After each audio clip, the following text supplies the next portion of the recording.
Hello, everybody. Welcome back to In the Pit with Jeff.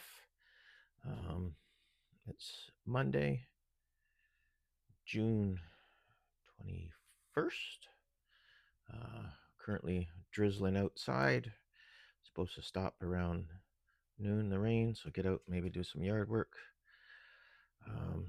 Just thought I'd do a quick video just to show you what we had done on the Waco Sterling biplane. Still waiting to do a maiden flight on it, but they're from the swap meet.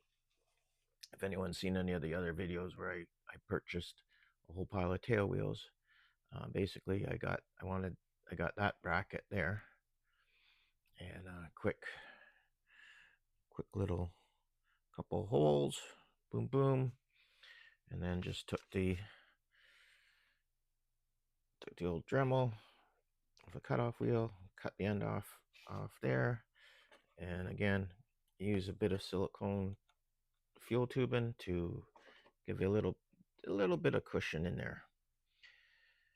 Got Captain Eddie ready to go, and then my 3D printed design of my life battery packs holders. So we'll be pretty well ready to go on that. Because what happened was I drew this up in Fusion and Fusion 360 there, and 3D printed it, but I made it kind of on the skimpy side, and also the fact that I didn't change the infill here to solid. So what happened was when I was doing setting the throws and everything, I just happened to push her down a little bit on the back end, and all of a sudden I heard snap. So I cyanoed it, and then I thought, you know what's gonna happen? I'm gonna get up to the field, and that sucker's gonna bust.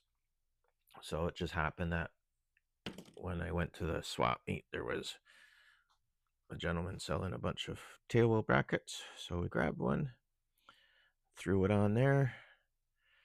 So it's not in a scale position. Scale one's back here, but it doesn't matter. It's just a fun little toy to try. All right. Have a good day. Stay safe. From In the Pit with Jeff.